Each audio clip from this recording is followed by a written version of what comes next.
Welcome back to the Caregiver Minute, where every weekday family and professional caregivers gather to refine their skills, gain inspiration, and prepare to serve. I'm the father of 4 children, and the third of those kids is going through driver's ed right now.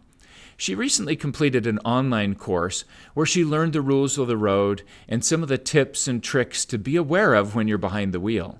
But now she's actually doing the driving portion of the course. It's pretty intimidating for anyone who's never gotten behind the wheel out on the open road to start doing that. When I asked her about her first drive, she said it was pretty intimidating. She was pretty nervous. It got easier by the end of it, but there was a lot that she still needed to work on.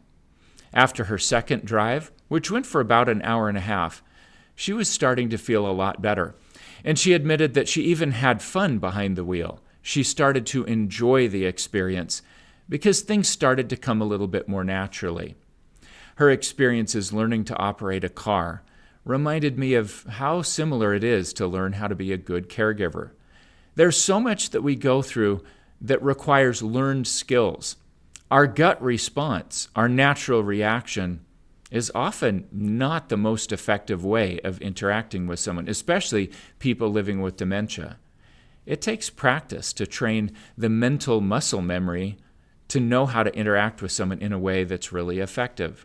A lot of the things that we talk about here on the Caregiver Minute, things like responding to an out-of-character response with an out-of-character response, or improvising and being in the moment, those kinds of things require practice.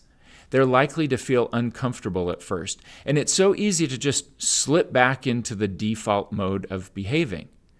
It would be like someone learning to drive, getting behind the wheel and feeling really intimidated and so freaked out that he or she never gets behind the wheel again.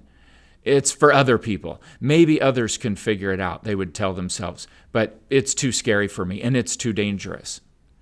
I think some caregivers run into the same situation. They feel like it's just too hard, and so they go back to default mode.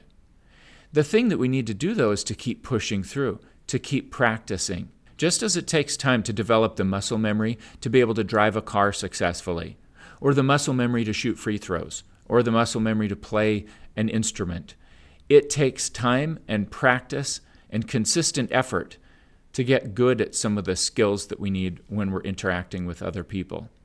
So if you ever find yourself a little bit overwhelmed or intimidated by some of the things that we talk about here, I encourage you to just keep going. Look for opportunities to practice consistently every day, and I promise over time, things will get better. It's kind of like Ralph Waldo Emerson once said, "That which we persist in doing becomes easier.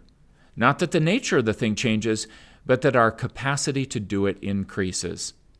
I'm confident if you keep doing the right things long enough, they will get easier, and you'll develop real mastery over a lot of these skills that we talk about. I hope that's helpful to you and the people you serve, and I look forward to seeing you again tomorrow for another episode of the Caregiver Minute.